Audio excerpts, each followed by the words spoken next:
Spoiler from Sweden, and in today's video I'm going to be teaching you how to become a CS2 skin trader. Now, becoming a CS2 skin trader is technically something almost anyone can do. You just require a lot of time, effort, dedication, and to make things easier, preferably a starting budget. Now, if you're actually serious about wanting to become a trader, there are some steps you need to decide how you're going to do it. You're also going to need a lot of preferably in-depth knowledge about skins liquidity, how easy they are to sell, about marketplaces and their fees and how to buy and sell, etc. And very importantly as well, you need to figure out what sort of trader you want to be. But before I explain all of that, I want to thank today's video sponsor, which is SkinsMonkey. SkinsMonkey is one of the best and easy to use trading sites for CS2, and it's perfect to switch up your loadout to play with new skins. And by using the link in the description or using code ANOMALY, you get a deposit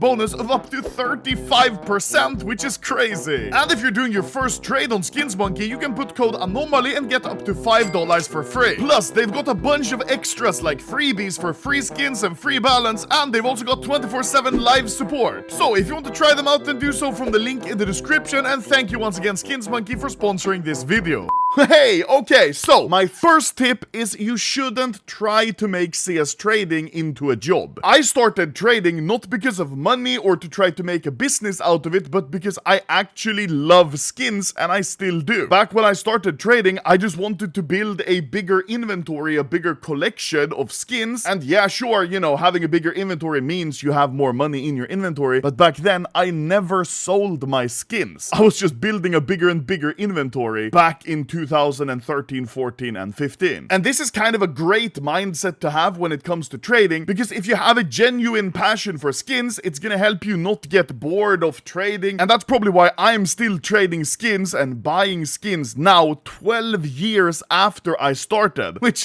by the way, if you are wanting to sell some skins, then you could write to me on my Twitter, because I'm buying skins. Nice. Obviously, it's not that easy to start trading, but there are a ton of ways you can make money with CS.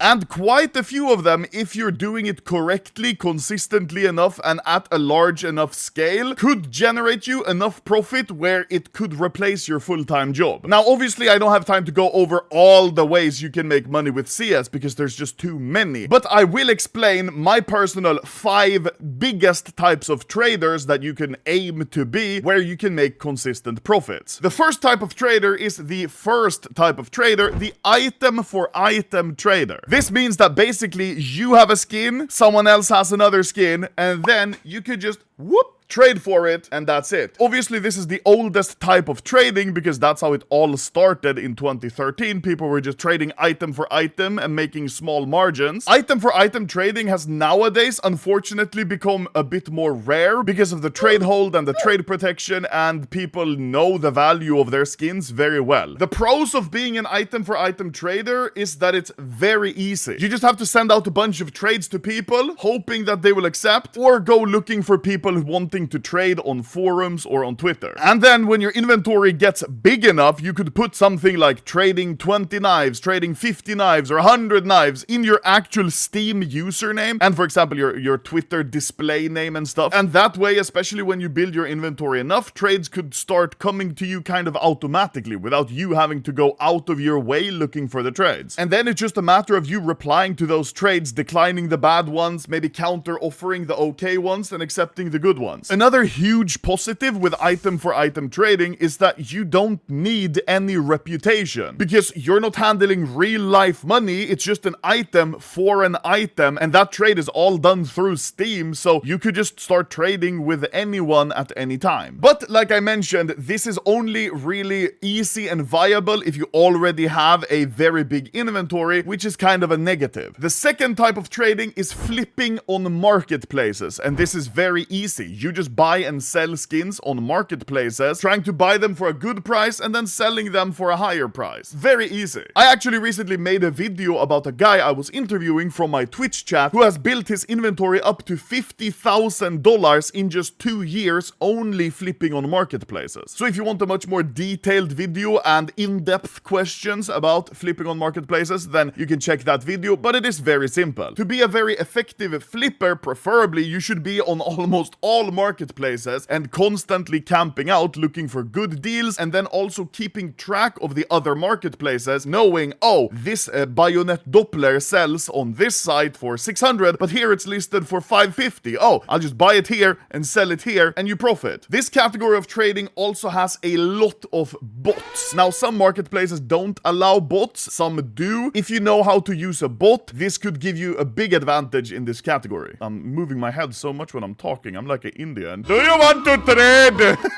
What's really nice about this type of trader is that there's really no cap on how much profit you can do on one snipe. That's because, say someone lists this Bowie for $10, $20 lower than it's supposed to be for a quick sale, you're gonna profit $10, $20, which is, I don't know, maybe 5-10%, which is pretty good. However, people might not know they, for example, have a blue gem. Let's assume someone doesn't know the value of this one and would list it for very cheap, and then you buy it. Well, yeah, then the profit could be like 50%, 80%. It depends completely on what sort of snipes you get. Once again, this is really nice because you don't need any reputation to start doing this. You just sign up on a bunch of sites and learn them, and then put a little bit of money on the sites whenever you need it. Then when you sell them on the site. You don't even need to interact with another trader. The only type of negative with this sort of trading is that to do it effectively, or at least on a decent scale, you're probably gonna need a lot of money to begin, because say you buy this stiletto for $400 and then you have to wait 8 days until you actually get the skin. Then you sell it on the site, you have to wait another 8 days until you get the money. If you then only have $400, that's stuck for 16 days. So yeah, just imagine then if you don't have $400, maybe you have $4,000, then you could buy the stiletto and these gloves and another stiletto and all the skins here, and then have the money and the skins always like in motion in your inventory. Now the third type of trader, which is mostly what I am, is a cash trader. This is a very common type of trader nowadays. Basically, almost everyone you see that's a CS trader is actually a cash trader. And cash trading, it just means you buy and sell skins for real money. So for example, let's say you have this StatTrak AK Vulcan, but you're thinking, holy shit, my grandma just broke her hip and she needs a replacement. That's gonna be so expensive. Let me sell this AK for real money. Well, maybe you haven't used sites before. Maybe you don't have the time to sell it on a site. Maybe you don't want to do the KYC. Whatever the reason, this is where cash traders come in. Then what the cash trader does, obviously, is try to resell that same skin for a profit. Being a cash trader is all about reputation and connections and knowledge of marketplaces. For example, say I buy a bunch of skins. Well, yeah, that's great. How do I sell them? Well, I need contacts to sell them directly to people. I need knowledge of marketplaces, knowing where skins sell best, where the fees are the lowest, where there's maybe no withdrawal fees. You see, a lot of knowledge. The absolute biggest negative about being a cash trader is that it's so extremely hard to start off. If you're a cash trader with no reputation and no deals, who will want to risk selling to you? Well, basically no one, because the chance of being scammed is so high. Let's say Bob from Kyrgyzstan wants to buy your skeleton fade, and then you send it to him. Well, Bob might say something like, oh, I will only pay after trade hold over because otherwise you can scam me. And then fast forward 8 days, trade holds over, and then Bob, he's fucking gone. GG, and now you can't even refund it anymore. On the flip side, someone like me, you know, if I buy your skeleton fade, I am going to pay because my reputation is so high and also so valuable that it wouldn't make sense for me to scam you for a skeleton fade. So basically, if you're a cash trader and you have no rep, then no one is going to want to go first with you, but at the same time, you don't want to go first with anyone else because then there's a chance both get scammed. It's basically just a Mexican standoff. The fourth type of trader is something that you might not be aware is a thing, and that's proxy trading. Let's say I'm a smaller trader and I have decent customers, but I do not have a huge budget to buy all the skins that I want to or that are offered to me. Well, then I could approach a bigger trader and basically be hired or like freelance trade for them and become their proxy trader. There's many different different ways this could work, but proxy trading is basically that you're either funded by another trader or a site or whatever, or that you're just straight up trading for someone else. That way, people can trade that don't have enough customers or funds or enough skins or enough rep. It's actually a pretty cool solution, which I bet a lot of people didn't know was a thing. And the fifth and final type of trader that I think you can be that's still somewhat viable is a balance trader. Now, usually this is kind of combined with another type of trading, but balance trading is very simple. It's basically where you're juggling a bunch of balance on different marketplaces, buying it for a slightly lower rate and then selling it or cashing it out for a higher rate. This includes, for example, marketplaces like Buff or Upin, which are now unfortunately pretty hard to use unless you're Chinese. So let's say Jimmy, he sold a bunch of skins on a website, he now has balance there and he can't cash it out. Well, he could sell it to you for something like 95, 96%, and then you could sell it to someone in China for maybe 97, 98%, and you see there's a little margin there where you can profit. And it's also important to know if the marketplace you're using allows balance trading, because some do and some don't, and you might actually get banned if you do it on a site that doesn't allow it. Well, now that you know what sort of traders there are, at least the biggest types, I recommend doing something like 2, because if you try to do all of them at once, it's just gonna be too much. Also, for your personal, like, trading brand or your image, it's good to be known for one thing and being really good at that one thing than being, like, decent, okay at 10 things, because then no one's gonna know exactly what you specialize in. I suggest you start off with a lower initial budget, because then you have to grind and have to learn all the different things it takes to be a trader, so you don't just try to pay to win and then you realize, oh wait, I actually am losing money because I have no idea how trading works. Now finally, what would I do if I had to start over trading from 0 reputation and with limited knowledge? Well, the first thing I do is not put any money in CS and just research skins, because then I'm not risking the limited budget I have and I can make smarter decisions. And since building reputation from 0 is nearly impossible, I would focus on marketplace sniping and flipping to just try to start my inventory off. And then when I build my inventory bigger and have some items that might take a little longer to sell, like non-liquids and sticker crafts, I'd start trying to look for people to trade with. Because if you just list the skin on a marketplace, yeah, there might be some interest, but if you actually talk to people who might be interested in that skin, it's much easier to figure out the deal. During this whole time as well, I would focus a lot on my personal image, because when you're public and trading, that's gonna help you maybe get trades or at least get contacts in the trading community. Becoming a trader requires a lot of time and effort. You're gonna do countless deals just building up your reputation, hundreds of hours of sniping skins to try to get a little bit of profit, and you're gonna be doing all of this while dodging literally thousands of people trying to scam you. So yeah, thank you guys for watching. I hope you learned something about trading, or at least maybe got a little bit inspired in